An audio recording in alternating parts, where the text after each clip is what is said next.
Buenas tardes, mi nombre es Eucari Martínez y nosotros le venimos a exponer sobre la carga y descarga de estímulos para los buques frigoríficos. Principalmente debemos conocer el concepto de buque frigorífico. Buque frigorífico es aquel que está destinado para el transporte de mercancía con tratamiento térmico, el cual permite el buen estado del producto.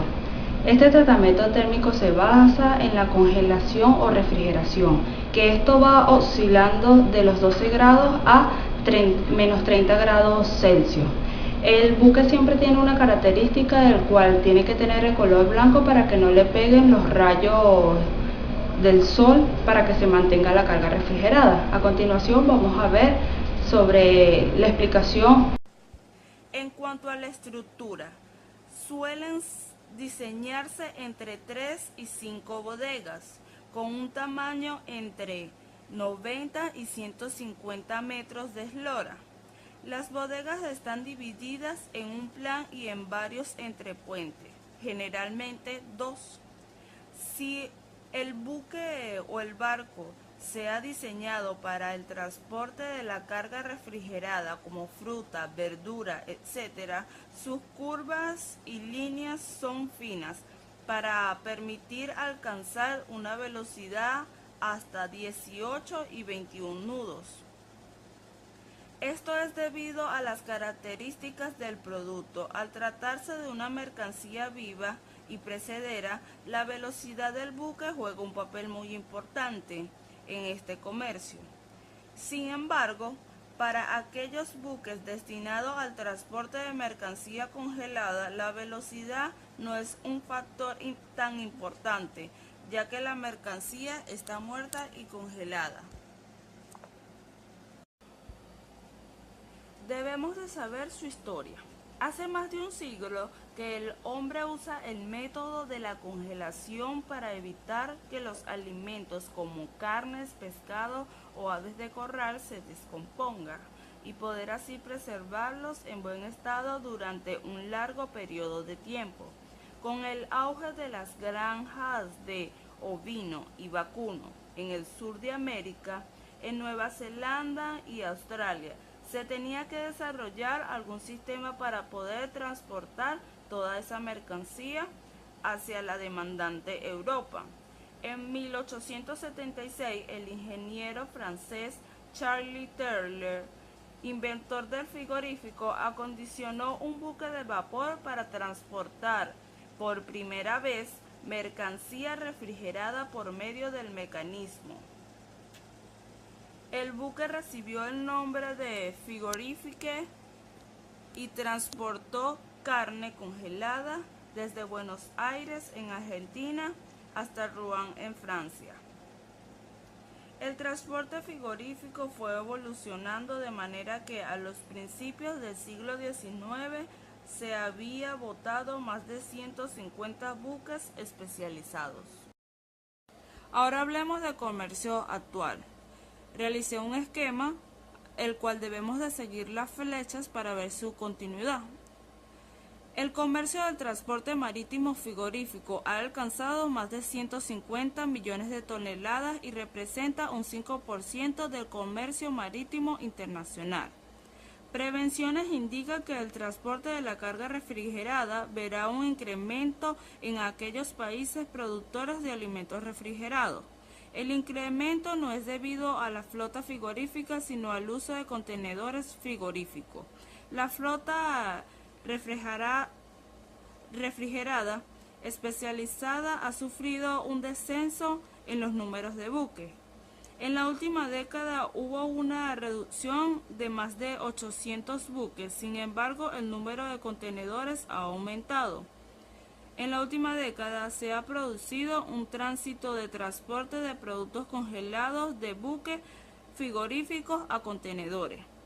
Ya sea un buque portacontenedores o bien un buque frigorífico preparados para el transporte de contenedores en cubiertas o en bodegas.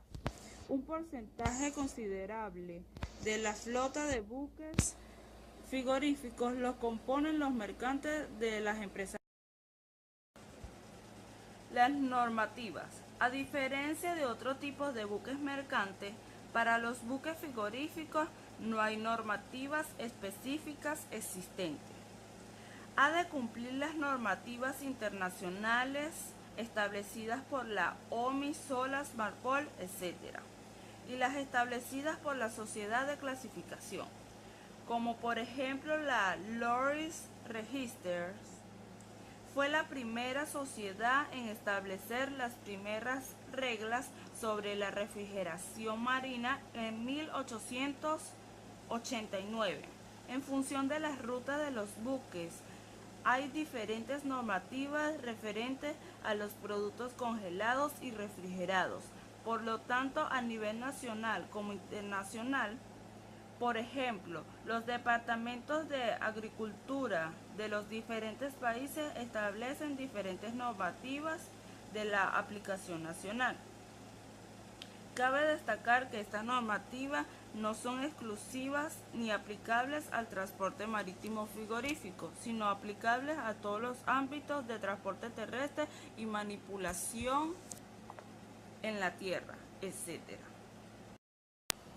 A continuación se citan 4 documentos destacables en cuanto a la reglamentación que se puede aplicar a los buques frigoríficos dedicados al transporte de carga congelada. Como pueden ver en la diapositiva, nuestro número 1 es el reglamento UNE 100-171-89, aplicable a la climatización, aislamiento térmico y a los materiales usados para la fabricación de una cámara frigorífica. El número 2 es la reglamentación técnico-sanitario sobre las condiciones generales de almacenamiento frigorífico de alimentos.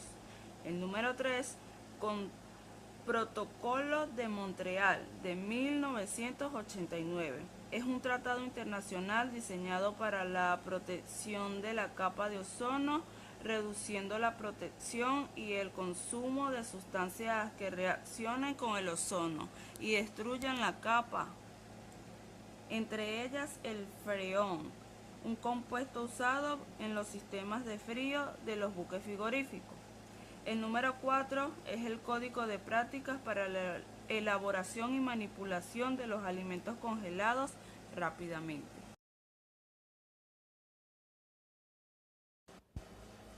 A continuación se detallan los puntos más destacables de este código. Como pueden observar, el diseño de la carga frigorífica. Ahí sale una imagen que salen las paredes del suelo, el techo y las entradas de la cámara frigorífica deberían aislarse de manera apropiada para ayudar a mantener las temperaturas adecuadas del producto. Es importante que el diseño de la cámara frigorífica garantice los siguientes: una capacidad de refrigeración adecuada que proporcione al producto una temperatura de menos 18 grados o más fría y que mantenga en ese nivel, una circulación adecuada de aire en torno a los alimentos almacenados, que las áreas de almacenamiento dispongan de una capacidad para controlar y registrar la temperatura regularmente, que se evite la pérdida de aire frío y penetración de aire caliente y húmedo, y que evite la pérdida de refrigerante. En caso de una pérdida tal, deben aplicarse medidas correctivas del incremento a fin de eliminar el problema. Le sigue el proceso de congelación rápida. El proceso de congelación rápida debería realizarse de manera que se reduzca al mínimo los cambios físicos, bioquímicos y microbiológicos, tomando en cuenta el sistema o proceso de congelación y la capacidad, la naturaleza del producto, conductividad térmica, grosor, forma, temperatura inicial y el volumen de la producción. El mejor sistema para lograrlo es asegurar que el producto pase rápidamente por la gama de temperaturas de máxima cristalización de hielo, la cual varía dependiendo del tipo de producto. La fase del proceso de congelación rápida puede considerarse como una disposición esencial de calidad. Almacenamiento en congelador. Las cámaras frigoríficas deberían estar diseñadas y funcionar de tal manera que la temperatura del producto se mantenga a menos 18 grados Celsius o a nivel más frío. Con fluctuaciones mínimas, la temperatura de la cámara frigorífica puede constituir una disposición esencial de calidad para evitar una situación de uso inadecuado de la temperatura crítica que pueda poner en peligro la inocuidad de los alimentos. Transporte. Para transportar los alimentos congelados rápidamente, por ejemplo, de un almacén de conservación en frío a otro, se debe utilizar equipos con aislamiento adecuado, que se prefiera mantener el producto a una temperatura de menos 18 grados Celsius o más frío. El producto debería de tener esa temperatura o más fría al iniciarse el transporte.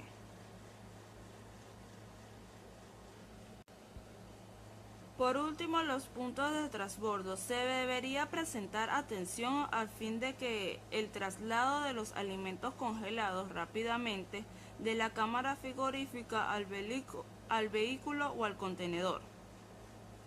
A menudo el traslado coincide con la transferencia de responsabilidad. Estas responsabilidades son: los alimentos congelados rápidamente no deberían dejarse expuestos a la temperatura ambiente durante un lapso definitivo. Se debería establecer el procedimiento para el despacho de la carga y el almacenamiento inmediato de los alimentos a su llegada, a fin de reducir mínimo la exposición de la humedad, de las temperaturas elevadas u otras condiciones adversas. Debería requerirse que todo el personal aplique este procedimiento. Debería comprobarse la temperatura según corresponda a medida que el producto se reciba o despache y mantenerse un registro de estas medidas en un periodo que exceda la vida útil del producto. Ahora vamos a hablar sobre el sistema de frío basado en la carga congelada. Diseño de la bodega. En específico, vamos a hablar sobre la estructura y formas. Este tipo de buque tiene las bodegas divididas en un plan y en uno o varios entrepuentes. Esta división vertical se debe a facilitar el mantenimiento de la carga estibada en el fondo de la bodega. Una vez cargada, se puede cerrar el entrepuente y activar un sistema de frío. Es decir, mientras parte de la bodega siguen abiertas y operando, ese entrepuente ya está aislado y refrigerando la carga. Evitar el aplastamiento de la carga y facilitar su estiba. Aunque se trate de mercancía congelada, el exceso de peso podría dañar el cargamiento de la parte baja. Evitar el calentamiento de la mercancía. De no haber un comportamiento vertical de las zonas de la bodega, tal y como se puede ver en la imagen de la diapositiva, tanto la escobilla en la cubierta como en las tapas de los entrepuentes no son muy grandes, dejando así unos espacios cubiertos llamados garaje. Estos garajes se encuentran en los lados de babor y estribor y a proa y popa de la bodega. Al tratarse de la carga congelada, interesa estivar primeramente en las zonas para resguardar el cargamiento del sol y su calentamiento, y también de la lluvia. Generalmente los entrepuentes se abren y se cierran por medio de unas tapas hidráulicas o de unas pontonas que se sacan a la cubierta con la ayuda de las grúas o puntales. Sistema de frío basado en la carga congelada. También tenemos el aislamiento. Los materiales aislantes son esenciales en las bodegas de los buques, ya que debe minimizar la absorción de energía del exterior y garantizar una temperatura idónea durante todo el viaje. Sin aislamiento, sería imposible mantener el frío en las bodegas, o bien el gasto energético necesario para contrarrestar la pérdida de frío sería muy grande, de tal modo que probablemente el transporte no sería rentable.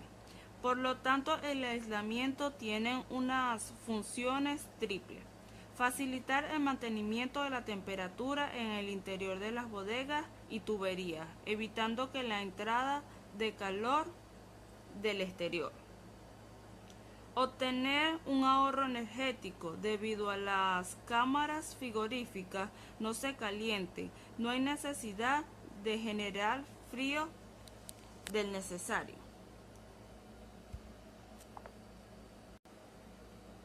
A continuación se detalla una clasificación de los materiales aislantes en función de diferentes parámetros. En función del origen están los vegetales, minerales y sintéticos. En función de la estructura, espuma, aglomerantes, fibrosos, fibra de vidrio y lana de roca. Pulverulentos, corchos, entre otros.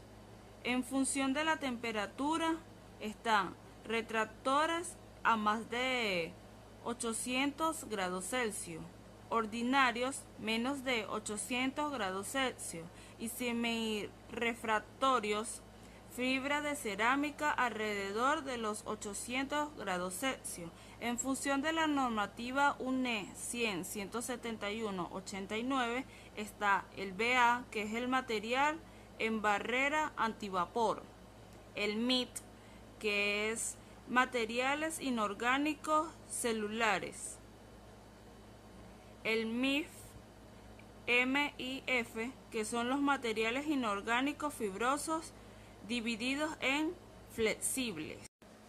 Siguiente, los engaretados. Los engaretados son tableros formados por tabloncillos colocados de modo que formen un enrejado en el plan de la bodega. De esta manera, entre el plan de la bodega y la carga habrá un espacio disponible para el paso del aire frío. Este método es fácil y económico para mantener la correcta circulación del aire y de no dañar el fondo de la bodega.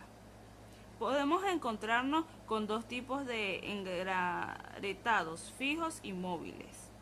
Los primeros suelen ser metálicos, mayoritariamente de aluminio, por sus características. Sin embargo, los engaretados móviles suelen ser de madera, como podemos observar en la imagen de la diapositiva, ya que es un material más fácil de manejar, especialmente en la colocación de los últimos engaretados. En el sistema basado en la carga congelada también encontramos las escotillas y las tapas de entrepuente. Las escotillas son aperturas que se encuentran en la cubierta del buque, las cuales dan acceso a las bodegas. Sus principales características son la estanqueidad, la durabilidad y el ratio dureza o peso. En cuanto a las tapas de escotillas que se encuentran dentro de las bodegas y cuyas funciones principales es separar los diferentes entrepuentes que han de presentar similares características a las escotillas de la cubierta, exceptuando la estanqueidad. Los diferentes tipos de escotillas que se pueden ver instaladas en el buque frigorífico son las siguientes. En especial, como pueden observar en la imagen, sale el Floating Hose Cover. Tapas de escotillas que se recogen quedando dobladas en diferentes secciones. Pueden accionarse mecánica o hidráulicamente. Al abrirse se desplazan por raíles o una vez abiertas pueden quedarse recogidas. Lo más importante en un sistema frigorífico es el refrigerante. Un refrigerante es una sustancia que transporta e intercambia calor con el medio ambiente, cediendo calor a alta temperatura y absorbiendo a baja temperatura. En los buques frigoríficos es el fluido térmico que circula por el sistema cerrado de refrigeración de las bodegas. Se encuentra el amoníaco. Es un líquido refrigerante más antiguo en el continente europeo. El 60% de las instalaciones de frío industrial funcionan con amoníaco. Es un gas incoloro e irrespirable. Este gas no tiene incidencia sobre la capa de ozono y no contribuye al efecto invernadero, pero también tiene graves efectos contra la salud. Como podemos observar en la tabla, salen los efectos y los contenidos de amoníaco en el aire que nosotros podemos percibir. El olor perceptible está a 5. Los efectos y contenidos de amoníaco en el aire que nos permite la tabla o nos da la tabla, el cual esto repercute contra nuestra salud, como el olor perceptible, olor fácilmente detectable, efectos tolerables ante grandes exposiciones, malestar general y lagrimeo, irritación seria en los ojos, oídos, nariz y gargantas, espasmos bronquiales, edemas grave, asfixia o muerte a corto plazo y muerte instantánea. Control y monitorización de la carga. En el control y la monitorización de la carga está la temperatura del aire en el sistema de refrigeración de las bodegas de los buques frigoríficos, temperaturas, impulsión y de retorno. Se utilizan sensores de temperatura fijos, como lo podemos observar en la diapositiva. Adicionalmente, también hay sensores de temperatura en el interior de las bodegas, los cuales serían necesarios si se transportara carga refrigerada. Estos sensores suelen estar protegidos contra los daños que puedan ocurrir durante la navegación y durante las operaciones de carga y descarga. La vigilancia de la temperatura del aire permite detectar los problemas que ocurren en el sistema y gestionar el proceso mediante el almacenamiento de datos en ordenadores, tales como en la apertura de la escobilla, el consumo de energía, etc. La medición de la temperatura del producto puede medirse de manera directa o indirecta, es decir, a través del aire que circula por el mismo. Las mediciones directas de la temperatura pueden ser de manera destructiva o no destructiva.